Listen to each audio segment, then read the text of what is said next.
Grand 3, comment distinguer les états et les identifier? Ça, c'est quelque chose qui nous réserve des surprises. Petit 1, via la valeur des grandeurs physiques. Pour un système très simple, une seule grandeur physique suffit à distinguer tous les états. Par exemple, un verre d'eau pour lequel je ne considérais que la température. Parfois, on peut avoir besoin de plusieurs grandeurs physiques. Par exemple, la position d'un point dans l'espace, il faut trois coordonnées, trois grandeurs physiques.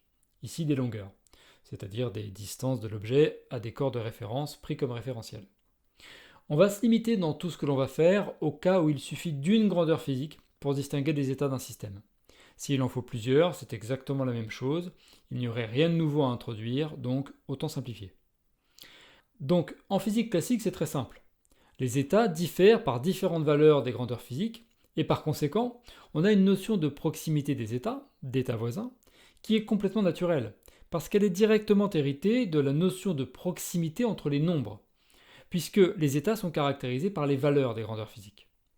Deux états voisins sont deux états ayant des valeurs voisines de grandeur physique. C'est complètement trivial, on est d'accord. Mais vous voyez qu'il y a une notion de proximité tout à fait naturelle, qui est la notion de proximité des nombres. Et du coup, quand j'ai parlé de continuité, on voit très bien ce que ça veut dire en physique classique que la physique est continue. Ça veut tout simplement dire que les valeurs des grandeurs physiques varient continuellement. Question. On peut avoir un système dont les états sont voisins par rapport à une certaine dimension, mais pas par rapport à une autre. Alors c'est vrai, c'est une bonne remarque, si on a plusieurs grandeurs physiques, alors la notion de proximité va devoir être aménagée. Mais c'est comme si vous étiez dans un espace à plusieurs dimensions. Par exemple, prenons x et y dans le plan, c'est vrai que vous pouvez avoir deux points qui ont le même x, mais des y différents. Et donc ils ne sont effectivement pas voisins à ce point-là. Mais ce que vous faites du coup, pour définir un voisinage, c'est que vous vous mettez dans l'espace à deux dimensions, et le voisinage est alors défini par la proximité à la fois de x et de y. Donc, de la même façon, pour le verre d'eau, où on pourrait prendre sa température et son volume par exemple, on pourrait définir le voisinage d'un état physique comme l'ensemble des états qui ont à peu près la même température et à peu près le même volume. Mais donc, ce que nous dit le fait que la physique soit continue, c'est que les grandeurs physiques lors de l'évolution des systèmes varient de manière continue. C'est-à-dire que si la température de l'eau dans le verre change, elle va changer continuellement. C'est-à-dire par exemple qu'une fonction température T, en fonction du temps, ça va être une fonction continue. Ça peut faire des tas de choses, mais ça ne peut pas d'un seul coup se retrouver ailleurs. C'est ça que veut dire la continuité. Ça nous est complètement naturel, au point qu'on n'a jamais énoncé les choses de façon aussi formelle. Ça a l'air un petit peu lourd, mais on va voir tout de suite qu'en physique quantique, on rencontre un problème très important, qui est que l'on ne va pas pouvoir toujours distinguer les états par la valeur de grandeur physique. Et donc, comment définir une notion de distance, alors même que l'on voit bien que les états évoluent continuellement? Petit 2. Problématique nouvelle en physique quantique. En physique quantique, on rencontre donc une problématique nouvelle vraiment déroutante. Cette problématique, elle est associée justement à la possibilité de faire des combinaisons d'états. Alors, je vais me placer dans un cadre où une seule grandeur physique est pertinente pour le système en question. Par exemple, la température du verre d'eau, et on oublie la forme, le volume, etc. On a un système S et une grandeur physique G, qui est pertinente pour le système, c'est-à-dire que du point de vue de cette grandeur physique, le système peut avoir différents états qui se comportent de façon différente. On va alors distinguer certains états par leur valeur de G correspondante. Nous allons donc supposer qu'il existe des états du système S ayant une valeur bien définie de la grandeur G. On va noter ces valeurs GI, avec I appartient à un ensemble grand I. Alors, on va faire simple, on va prendre des valeurs discrètes. On pourrait prendre un continuum de valeurs et l'espace d'indexation pourrait être infini, ça n'aurait aucune incidence. C'est juste pour faciliter l'écriture. Bref, on a un certain nombre de valeurs et pour chaque valeur, il existe un état qui a la valeur en question. Alors, comment note-t-on ces états? En général, on note l'état du système ayant la valeur GI bien définie, ket GI. C'est le ket qui a la valeur GI. Comme ça, quand on voit le ket, on voit tout de suite la valeur qu'il a. C'est comme si dans l'espace géométrique, le vecteur qui pointait vers le nord, vous le notiez comme ça, nord et une flèche au-dessus. Donc le ket G1 par exemple sera associé à la valeur G1, le ket G2 sera associé à la valeur G2, etc. Mais on est dans un espace vectoriel d'états, on peut donc faire des combinaisons linéaires d'états. Par conséquent, voici un état parfaitement bien défini, alpha ket G1 plus bêta ket G2. Et la question terrible, quelle valeur de la grandeur G pour cet état? La solution à laquelle on pense, c'est alpha G1 plus bêta G2. C'est linéaire, quoi. Sauf que non, ça ne peut pas être ça. Alors pourquoi ça ne peut pas être ça? En fait, il y a plein de raisons qui peuvent nous le faire comprendre. On va en donner une. Par exemple, si c'était ça, alors cet espace vectoriel, il n'aurait qu'une seule dimension en fait. Parce qu'il me suffirait de prendre l'état ket 1, l'état qui aurait la valeur 1, et puis après je prends l'état g fois le ket 1, g1. Et ce serait l'état associé à la valeur g fois 1. Mais si des états, ce sont des g ket 1, oublions le ket 1. Les états, c'est g, comme en physique classique. Chaque état serait caractérisé par la valeur de sa grandeur physique, et puis voilà. Donc on ne voit bien que ça ne tient pas. Or, ces états, ils existent. Alors, quelles sont leurs valeurs de g? Réponse, aucune. Aucune, c'est un peu troublant, mais c'est la seule conclusion possible. Le système peut être dans l'état 4G1, qui a une valeur bien définie G1, avec le sens habituel des grandeurs physiques, typiquement, quantitativement par exemple, ça pourrait être la valeur de la température. L'état ket T1 à la température T1, l'état ket T2 à la température T2, et donc la question, quelle est la température de cet état-là? Alpha ket T1 plus bêta ket T2. Question. Mais quel est l'intérêt de faire des combinaisons linéaires d'états si on ne peut pas attribuer de valeur à ces états-là? Alors justement, c'est ce qu'on va voir. Mais la physique est comme ça, c'est-à-dire que les états peuvent être combinés. Et donc il va falloir donner un sens aux grandeurs physiques dans des états de ce genre. Et toute la physique quantique est là en quelque sorte. Pour comprendre ce qui se passe, il va falloir se pencher un petit peu plus précisément sur ce que mesurer une grandeur physique veut dire. Qu'est-ce que c'est qu'attribuer une grandeur physique à un système? Petit 3, état à valeur bien définie et autres états. Donc, nous l'avons dit, l'état alpha 4G1 plus bêta 4G2 n'a aucune valeur de G. C'est-à-dire qu'il n'est pas possible d'associer à cet état une valeur de G bien définie. Ça paraît problématique, mais pourquoi en fait? Logiquement, fondamentalement, rien n'impose au système physique d'avoir une valeur pour chaque grandeur physique. Certes, il existe effectivement des états de ce système qui ont une valeur bien définie de la grandeur physique en question, donc c'est une grandeur physique qui a une incidence sur le système. Ce qui veut dire que du point de vue des phénomènes physiques associés à cette grandeur, par exemple pour la température, ça serait la montée ou pas du mercure dans un thermomètre, il y a une incidence d'un certain contexte physique associé à la grandeur physique sur le système, et réciproquement. Mais ce n'est pas parce que la grandeur physique a un lien avec le système que nécessairement le système doit avoir une valeur particulière. C'est là qu'il faut se pencher un peu plus sur qu'est-ce que c'est que faire une mesure. Comment fait-on pour mesurer? On fait interagir le système avec un instrument de mesure, avec quelque chose qui dépend de la grandeur. Encore une fois, j'ai un thermomètre, je le mets dans l'eau, il y a une interaction qui se produit, le système évolue, et je vais lire sur le nouvel état de l'instrument de mesure la valeur en question. Alors, voyons comment se met en œuvre ce processus dans le cas d'un état de ce genre. Je précise tout de suite un autre point très important, c'est que quand on dit qu'il n'y a pas de valeur, ce n'est pas qu'il y en aurait une, mais qu'on ne la connaît pas. Il n'y a pas de valeur bien définie. Question. Mais alors, alpha 4G1 plus bêta 4G2, ce n'est pas un état concret? Alors, c'est un état parfaitement possible du système, c'est un état qui n'est pas essentiellement, ontologiquement si on peut dire, différent des autres états. Exactement comme le vecteur géométrique A plus B n'est pas différent de A et B dont il est combinaison linéaire. Question. Un état qui serait une combinaison linéaire de deux états à valeur bien définie, on ne peut pas lui associer de valeur. D'accord. Mais alors, si on peut exprimer l'état 4G1 par exemple, à partir du 4G2 et du 4G3, on aurait à la fois un état sans valeur bien définie, alpha 4G2 plus bêta 4G3, et le même état sous la forme 4G1 avec une valeur bien définie. C'est contradictoire, non? Alors, c'est une très bonne remarque, et en allant au bout de la question, vous allez découvrir une propriété que je voulais énoncer plus tard, mais que vous venez de découvrir, c'est que nécessairement, tous les quêtes GI qui ont des valeurs bien définies différentes sont orthogonaux les uns aux autres. Ils forment ce qu'on appelle une base, et il est impossible d'exprimer ces quêtes GI comme des combinaisons linéaires des autres, exactement pour la raison que vous venez de dire. Mais je n'ai pas encore parlé de notion d'orthogonalité, parce qu'on n'a pas encore défini le produit scalaire, mais ce que vous dites est parfaitement juste. Si on pouvait exprimer le quête G1 en fonction des autres, eh bien on aurait la contradiction que vous venez de dire. Question. Mais alors, si on a l'état devant nous, on devrait pouvoir avoir la valeur de G. C'est exactement la question que je voulais poser. Qu'est-ce qui nous empêche, avec le système dans cet état, de lui appliquer la procédure qui permet de mesurer la valeur de G? qu'est-ce qui nous empêche de plonger le thermomètre là-dedans? Et la réponse est rien, bien sûr. Alors, voyons ce qui se passe si on fait suivre au système dans cet état-là la même procédure. Petit 4, problématique de la mesure. Petit a, mesure et interaction. Alors, comment faire une mesure sur un système physique? Eh bien, il faut faire interagir le système avec un instrument de mesure.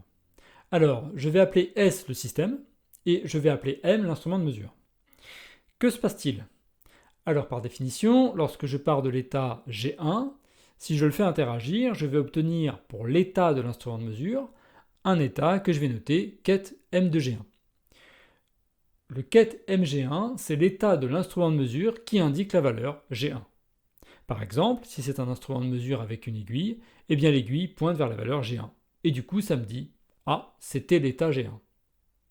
Donc, si je pars de l'état G1, j'ai un certain état sur l'instrument de mesure qui est ket M de G1.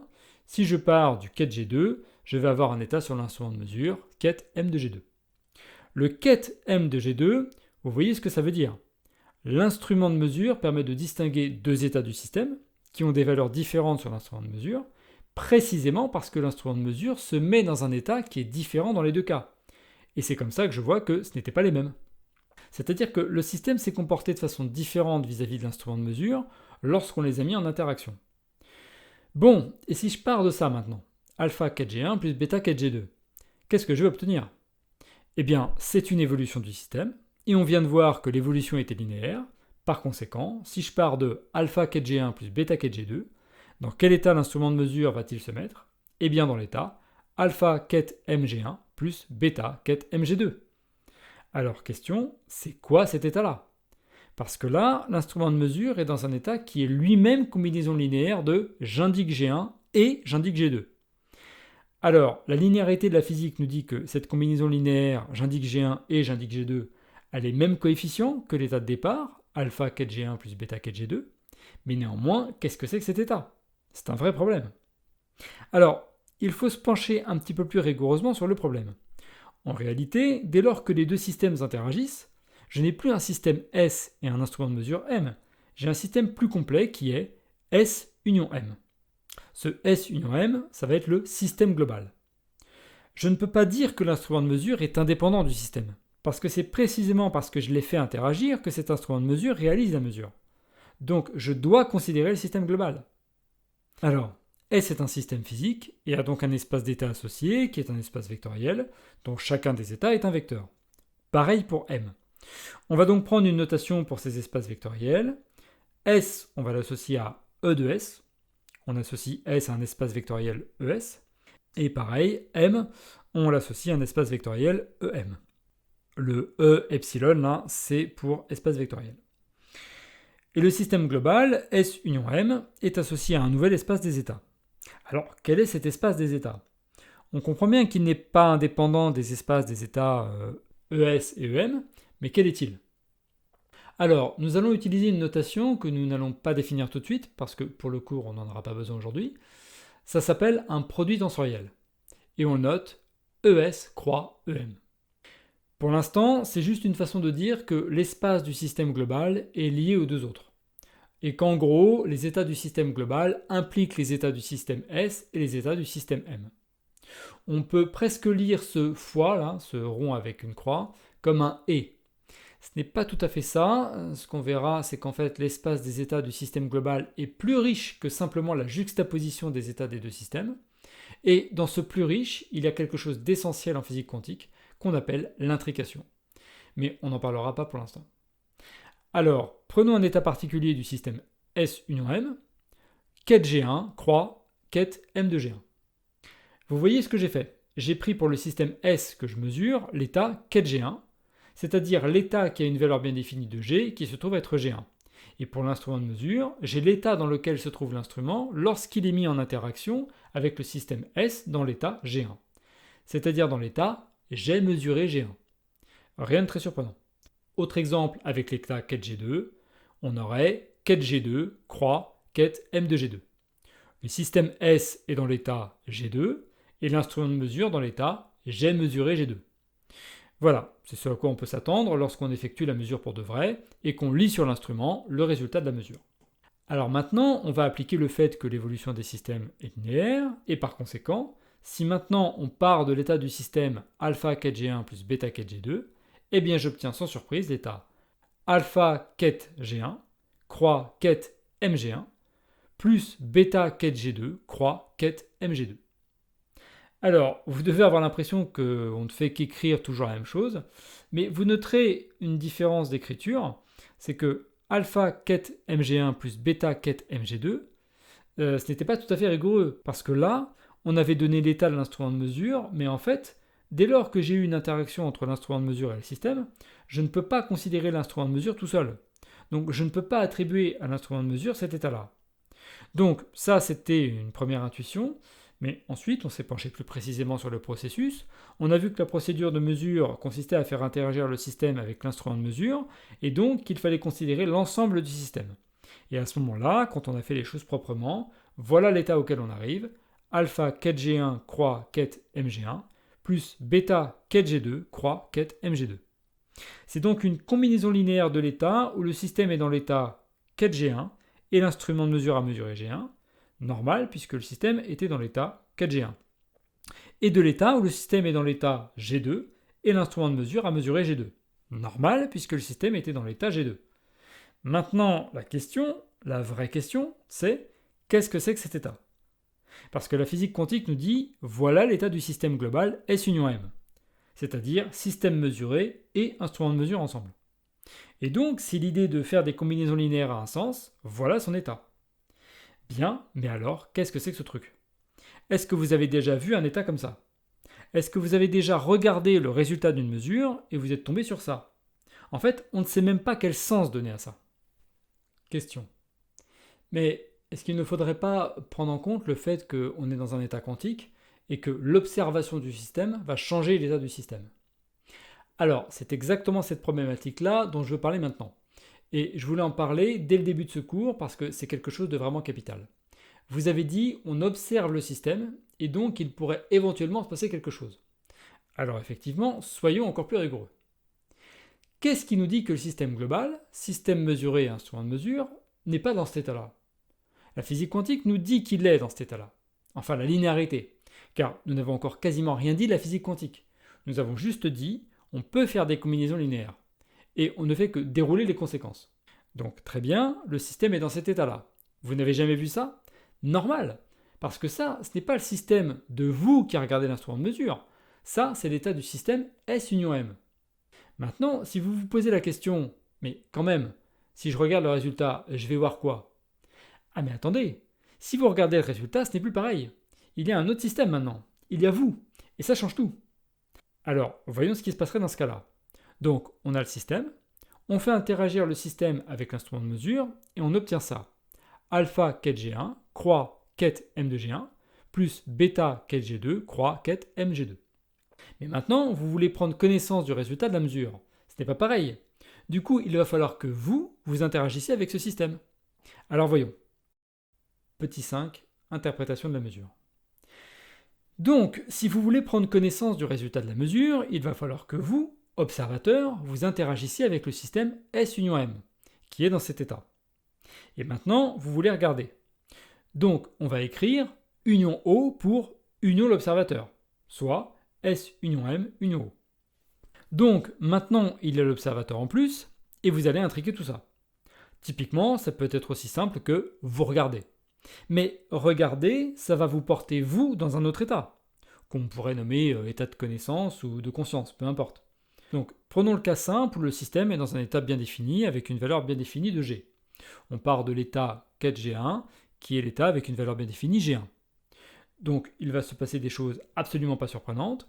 Il va se passer que l'instrument de mesure va voir que le système est dans l'état G1, et il va se mettre dans l'état j'ai vu G1.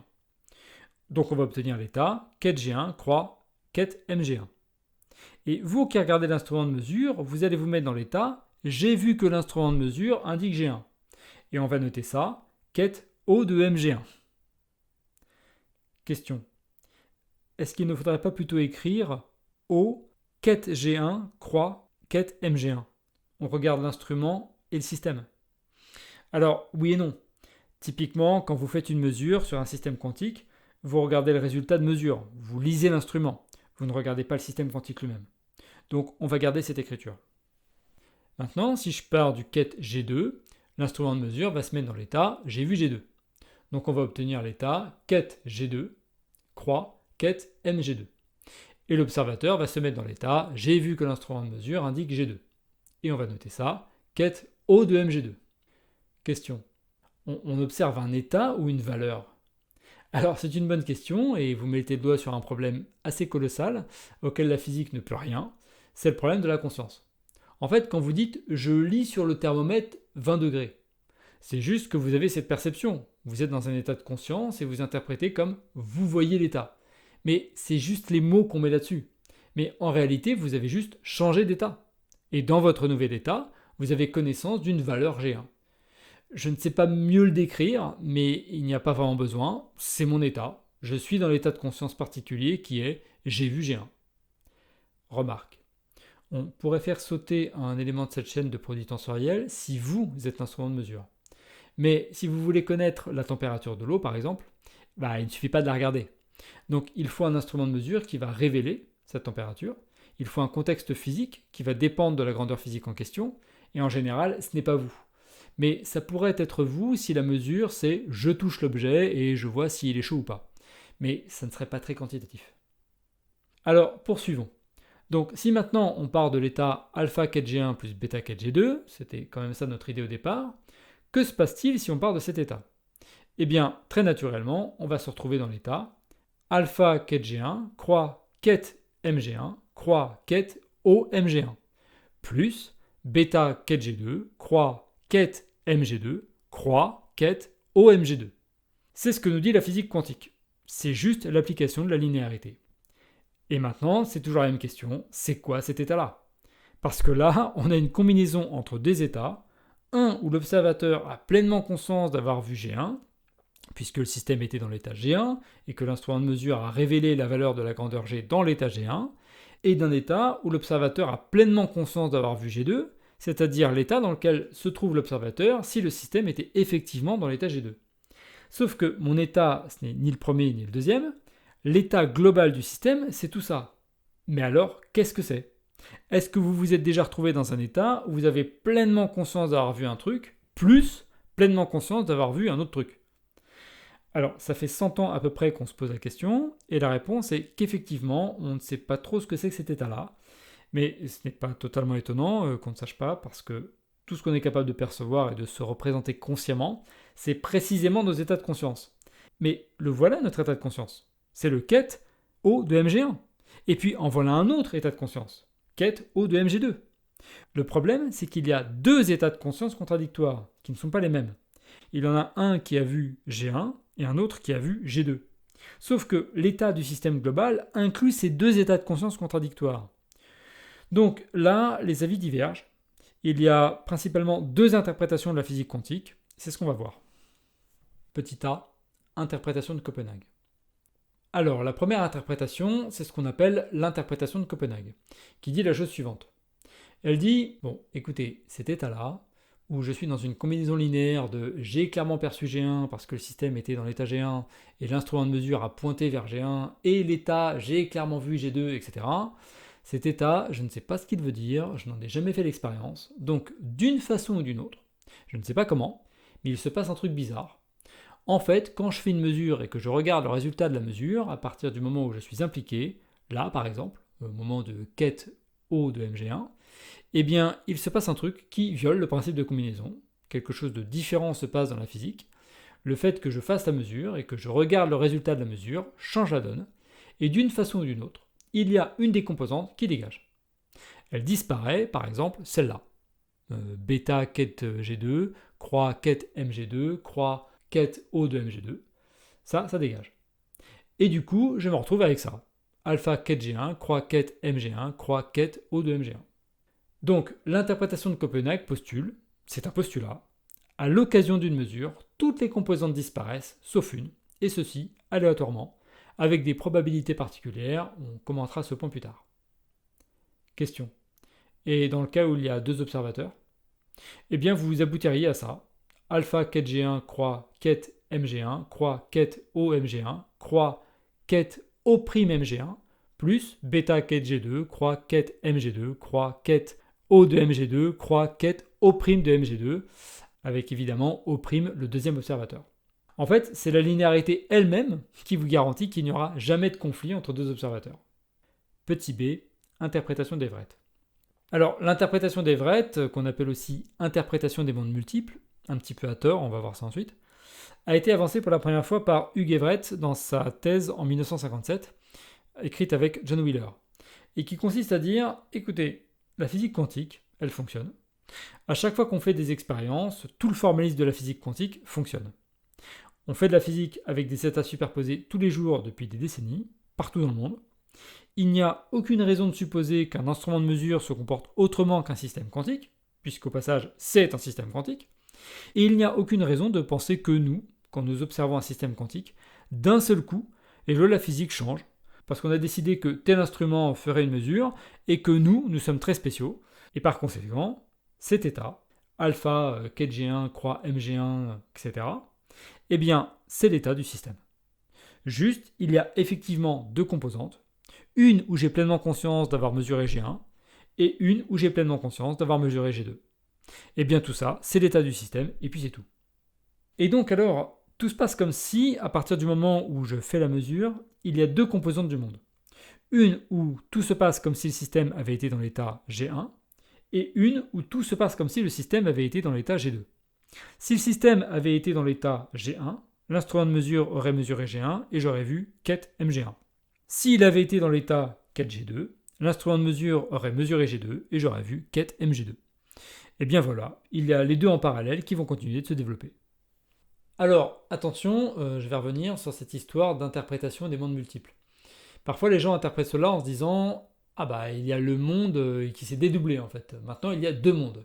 Il y a un monde dans lequel la réponse était oui et dans l'autre, la réponse était non, par exemple. » Alors, il faut faire attention, ce n'est pas vraiment ce que dit l'interprétation. En fait, elle dit « La physique quantique nous dit qu'on a un système qui est celui-là, et ce système est dans un état qui est une superposition. » On admet qu'il y a des superpositions d'états pour n'importe quel système, pourquoi pas pour des systèmes qui impliquent un observateur. Ce n'est pas que d'un seul coup il y a deux mondes, il n'y a qu'un monde, juste on est dans un état qui est une combinaison de deux états. Oui, c'est très très standard en physique quantique. Alors au passage, l'interprétation de Copenhague souffre d'un problème terrible. C'est qu'il faut arbitrairement postuler que les lois de la physique changent du tout au tout au moment de la mesure. Et il y a un deuxième problème, c'est qu'il y a une voie qui a disparu, donc il ne restera que alpha quête G1, croix quête Mg1, croix quête O de Mg1. Et vous voyez que le système se retrouve dans le même état que s'il était parti de G1 tout court. Donc que vous partiez du quête G1 pur ou de alpha quête G1 plus bêta quête G2, vous arrivez au même état. Et donc deux états différents donnent le même état final. C'est-à-dire que la physique n'est plus réversible à ce moment-là. Puisque quand vous avez un état, vous ne savez pas d'où vous venez. Et donc ce n'est pas cohérent avec la physique quantique elle-même en fait. Petit 6, résultat effectif d'une mesure. Donc, voyons ce qui se passe en pratique. En pratique, on fait des mesures tous les jours. On peut donc voir ce qui se passe et essayer de formaliser tout ça. Petit a, indéterminisme et aléatoire. Ce qu'on constate effectivement quand on fait une mesure sur un état quantique, c'est que soit le système est dans un état auquel correspond une valeur bien définie de G, état qu'on avait noté kGi, et dans ce cas-là, on va trouver sans ambiguïté la valeur Gi dans 100% des cas. Question.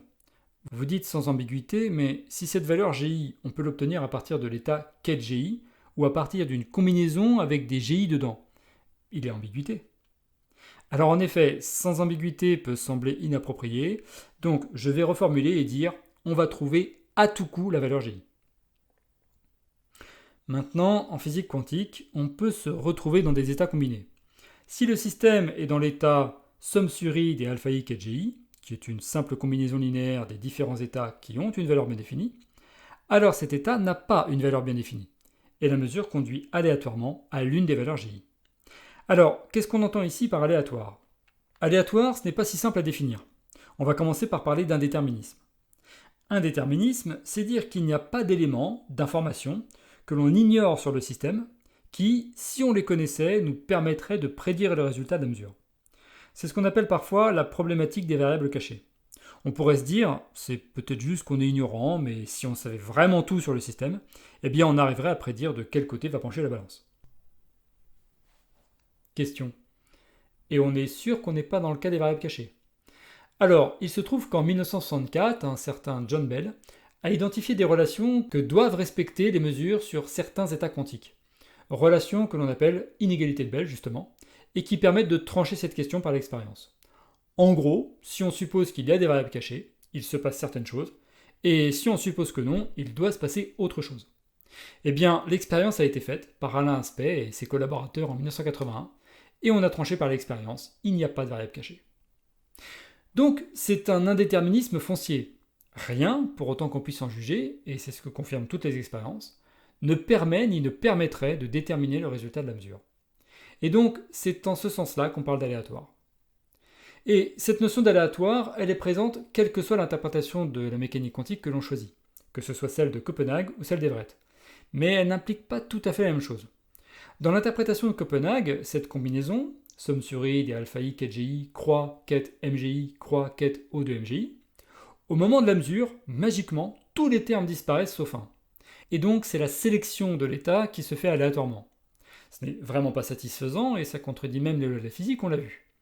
Dans l'interprétation d'Everett, l'état du système après la mesure, ça reste cette combinaison. Il n'y a pas de sélection. Mais l'état de conscience de l'observateur, après avoir fait la mesure, c'est un de ces états-là. Et c'est ça qui est aléatoire. Chacun de ces états correspond à une perception possible, et que les autres soient là ou pas, ça ne change rien. Et donc au final, quelle que soit l'interprétation, en pratique pour un observateur, tout se passe comme si les branches disparaissaient sauf une, et ceci aléatoirement. Question. Si à chaque mesure on ne voit qu'un seul résultat, comment sait-on que la sélection est aléatoire ?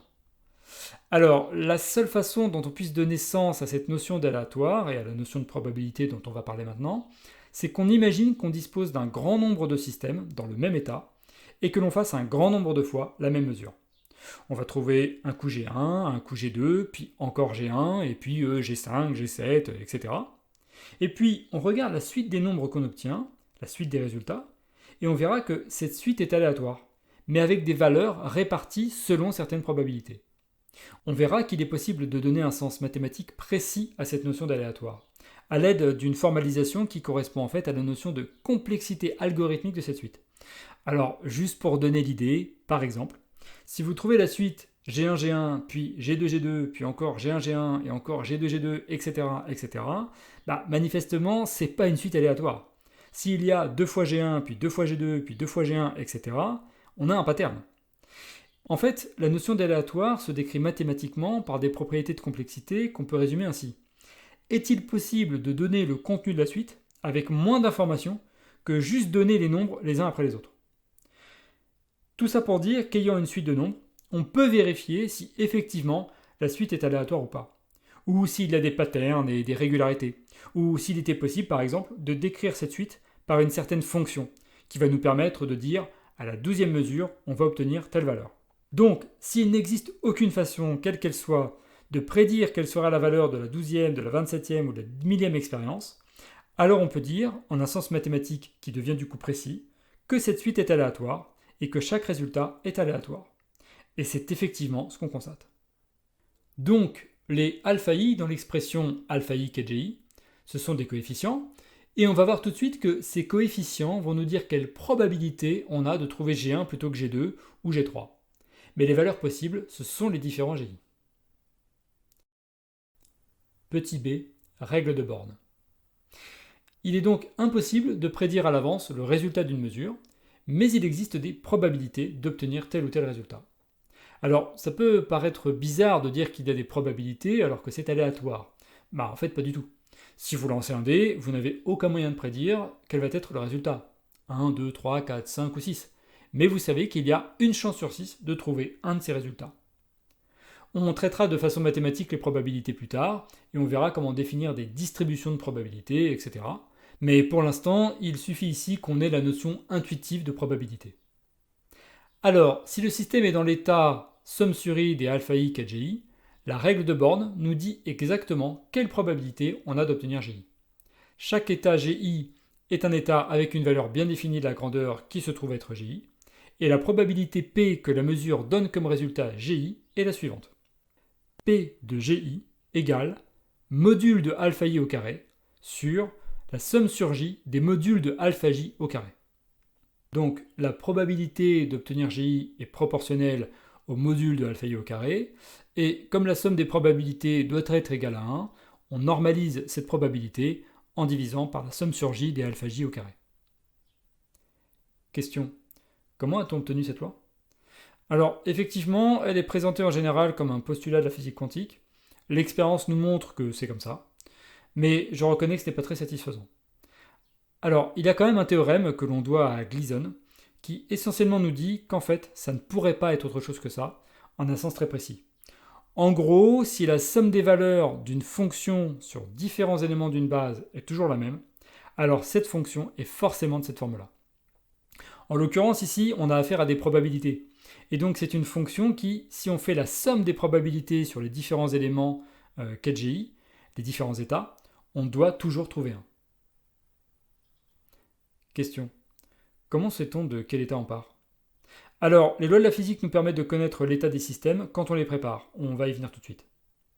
Maintenant, si on a l'état qu'est GI, un état du système avec une valeur bien définie GI, la question est la suivante. Qu'en est-il de l'état gamma qu'est GI, avec gamma dans C? Eh bien, si je fais une mesure de la grandeur G sur cet état-là, qui n'est la combinaison entre guillemets que d'un seul qu'est GI, je vais obtenir, d'après la règle de Born, la valeur GI avec la probabilité module de alpha I au carré sur la somme sur J des modules de alpha J au carré. Soit ici, module de gamma au carré sur module de gamma au carré, c'est-à-dire 1. Et donc obtenir à tout coup GI. Donc, si je suis dans l'état gamma qu'est GI, c'est exactement comme si j'étais dans l'état qu'est GI. Puisque, à tous les coups, si je mesure la grandeur G, je vais obtenir la valeur GI. Or, si j'ai la même probabilité d'obtenir le même résultat, eh bien ça veut dire que l'état représenté par le quête gamma qu'est GI, c'est le même que l'état représenté par le quête GI en fait. Il ne se distingue en rien d'un point de vue physique. Donc, c'est le même état. Autrement dit, les états physiques qui sont représentés par des quêtes, par des vecteurs d'état dans un espace vectoriel, sont définis à une constante multiplicative près. Donc, ce qui compte dans les combinaisons linéaires alpha 1 quête G1 plus alpha 2 quête G2 plus alpha 1 quête Gn, ce sont les proportions relatives des alpha I, puisque c'est ça qui influe sur le résultat de la mesure.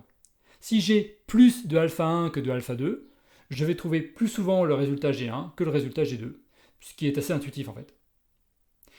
Alors, à noter qu'il n'y a pas de relation d'ordre dans C. Et donc, quand on dit si j'ai plus de alpha 1 que de alpha 2, ça ne veut pas dire grand-chose. C'est bien pour cela qu'on prend les modules des alpha I. C'est pour avoir un nombre réel, puisqu'une probabilité, c'est un nombre réel. Question. Mais pourquoi le module et pas la partie réelle ou autre? Alors, le module est associé au produit hermitien, et on va voir ça tout de suite. Du coup, dès qu'on aura introduit une norme, on va se débrouiller, puisque multiplier le vecteur par ce que l'on veut ne change pas l'état, pour prendre des vecteurs normés. De sorte que cette somme-là, somme sur J des modules de alpha J, dans l'expression de la règle de Born, au dénominateur, soit égale à 1. Mais ce n'est pas du tout nécessaire, il n'y a rien qui l'impose, c'est juste pratique. Maintenant, si on fait une mesure, on obtient un résultat. Mais on ne sait pas de quel état on était parti, puisqu'il y a plein d'états, une infinité en fait, qui auraient pu donner le même résultat. Alors du coup, comment distinguer les états?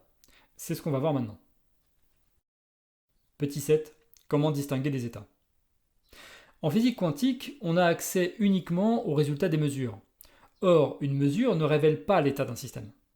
Vous mesurez la température d'un corps, ce n'est pas parce que vous trouvez T0 que le système était dans l'état de température qu'est T0.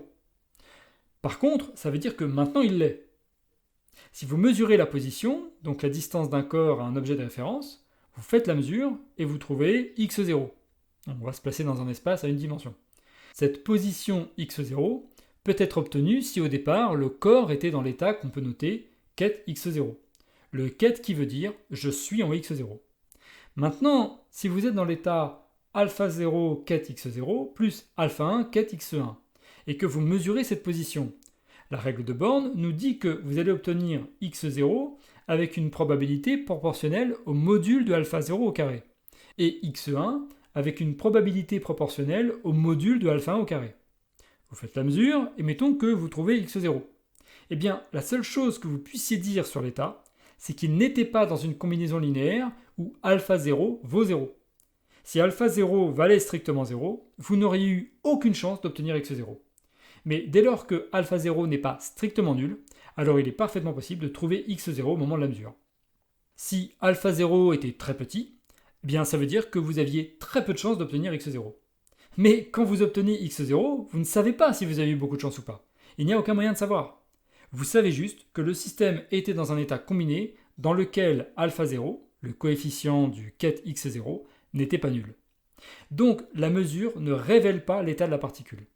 Quand vous mesurez x0, ça ne veut pas dire que j'avais l'état x0. Vous ne pouvez pas affirmer ça. Par contre, et c'est l'autre aspect important des postulats de la mesure, maintenant que vous avez mesuré et trouvé x0, alors le système est dans l'état ket x0. La question est donc, si la mesure ne révèle pas l'état du système, comment déterminer l'état d'un système? Alors, comme on l'a déjà évoqué brièvement, une façon serait de produire un très grand nombre de systèmes identiques, de faire la mesure sur chacun de ces systèmes, et on va finir par savoir, avec les probabilités, et donc les coefficients de chaque état, de quel système on est parti. C'est une limitation tout à fait nouvelle et assez terrible. Même si vous aviez des instruments de mesure absolument parfaits, il serait impossible de prendre connaissance de l'état d'un système. Question. Les coefficients α-i dépendent du temps? Alors oui, effectivement. On est dans un espace vectoriel, donc vous avez un état qui est une certaine combinaison des vecteurs de base, avec certains coefficients pour chacun de ces vecteurs de base. Et puis, si l'état change, c'est que les coefficients de la combinaison changent. Donc, de manière générale, l'évolution d'un système, c'est une évolution de la combinaison linéaire sur la base que vous avez choisie. Donc, petite remarque, à partir de maintenant, on va se mettre dans la simplification de Copenhague. Donc on va supposer que quand on fait une mesure, les autres composantes disparaissent. On fait cette simplification, sinon on va se trimballer des termes dont on ne verra jamais la couleur. Petit 8, préparer un système. Donc, si je pars d'un état combiné quelconque, somme sur i des α-i 4gi, et que je fais une mesure sur cet état, ça ne me dira pas dans quel état était le système, puisque je ne vais faire que trouver un des gi possibles, par exemple G3. Mais si je trouve G3, puisque je me suis débarrassé de toutes les autres composantes, je peux considérer maintenant que le système est dans l'état G3. Donc, vous ne pouvez pas découvrir l'état d'un système, mais vous pouvez fabriquer l'état d'un système. Et donc, vous pouvez maintenant regarder comment il évolue. Question. Mais il restera dans cet état?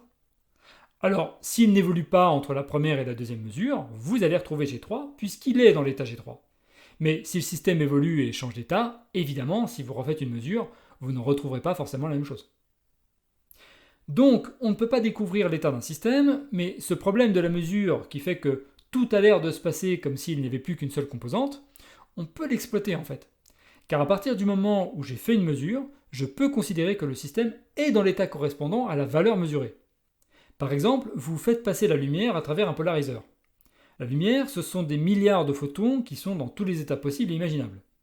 Vous faites passer la lumière à travers un polariseur, orienté verticalement par exemple, et bien maintenant, vous savez que tous les photons qui sont passés, ils sont dans l'état de polarisation verticale. Tous les alpha quête verticale plus bêta quête horizontale ont une chance module de alpha carré de passer et module de bêta carré d'être absorbés. Très bien. Mais tous ceux qui sont passés, ce sont précisément ceux qui maintenant sont dans l'état vertical. L'autre composante est là, mais on peut l'oublier.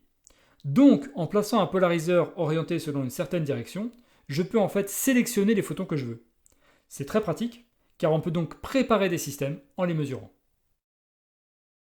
Petit 9. Continuité en physique quantique. Alors, on l'avait dit dans le tout premier cours, en physique classique, dire que l'état d'un système évolue continuellement, c'est dire que les valeurs des grandeurs physiques évoluent continuellement. Mais en physique quantique, dès lors qu'il y a des états qui n'ont pas de valeur bien définie, la continuité ne peut plus avoir de sens dans ce sens-là. Comment la valeur pourrait évoluer continuellement si elle n'existe même pas? Donc ce n'est pas ça qu'on entend par continuité en physique quantique. Néanmoins, les états évoluent de manière continue. Alors comment est-il possible de passer continuellement d'un état ket G1 qui a une valeur bien définie G1 à un état ket G2 avec une valeur bien définie G2, alors même qu'il n'existe pas de valeur entre G1 et G2? Eh bien, simplement en passant par les états intermédiaires qui n'ont pas de valeur bien définie. Au cours du temps, faire évoluer l'état, c'est faire évoluer la combinaison linéaire des états. Pour un système à deux dimensions, tous les états vont s'écrire comme ça. Alpha 4G1 plus bêta 4G2. À chaque instant, il y aura un certain alpha et un certain bêta. Le point clé maintenant, c'est que passer continuellement de l'état 4G1 à l'état 4G2, c'est simplement trouver un chemin dans l'espace des états, c'est-à-dire une évolution, telle qu'à l'instant t égale 0, le système se trouve dans l'état 4G1, soit alpha de t0 égale 1, et bêta de t0 égale 0. Et puis, à l'instant t final, le système se trouve dans l'état 4G2, c'est-à-dire alpha de t final égale 0 et bêta de t final égale 1. Et bien voilà, vous êtes passé continuellement de l'état G1 à l'état G2. Donc vous êtes passé continuellement d'un état qui a une valeur bien définie G1 à l'état avec une valeur bien définie G2. Il n'y a aucune valeur bien définie entre les deux, mais néanmoins, vous êtes passé continuellement de l'un à l'autre. Simplement, tous les états intermédiaires ici n'auront pas de valeur bien définie. Mais ce n'est pas un problème, puisqu'en physique quantique, la plupart des états n'ont pas de valeur bien définie des grandeurs physiques. Donc en fait, passer continuellement d'un état à valeur bien définie à un autre se fait en faisant varier continuellement la probabilité qu'on va avoir d'obtenir chacun des résultats. Donc, ce qui est continu dans l'espace des états, ce sont les fonctions alpha de t, donc les valeurs des coefficients de chacun des états à valeur bien définie. Et donc, dire que deux vecteurs d'état sont proches, c'est dire que deux combinaisons linéaires sont proches, et donc dire que les coefficients de ces combinaisons sont proches les uns des autres. On est donc en train d'introduire une notion de proximité entre vecteurs, ce qui va nécessiter une structure mathématique spécifique qu'on appelle une structure hermitienne. Pour l'instant, on avait juste un espace vectoriel, parce qu'on voulait pouvoir faire des combinaisons linéaires entre les vecteurs d'état. Maintenant, on va rajouter un élément à cet espace pour établir une notion de distance entre deux vecteurs. Dans l'espace ordinaire, c'est la structure euclidienne. Vous construisez un produit scalaire, et la distance entre deux vecteurs géométriques A et B, c'est la norme de B-A. On va faire la même chose ici, mais comme notre corps c'est C et pas R, ça ne sera plus euclidien, mais hermitien. Produit scalaire hermitien qui nous permettra de définir des distances entre vecteurs. On pourra alors définir des états voisins au sens de cette distance. Avec cette structure hermitienne, on aura tout ce qu'il faut pour construire vraiment l'espace des états d'un système quantique, y compris les opérateurs qui sont associés aux grandeurs physiques. On va voir que chaque grandeur physique peut être associée à un opérateur, et on va construire les opérateurs en se servant de la structure hermitienne de l'espace des états. Et puis du coup, on aura tout ce qu'il faut pour se lancer dans l'étude de notre premier système quantique, le qubit, un système élémentaire à deux états.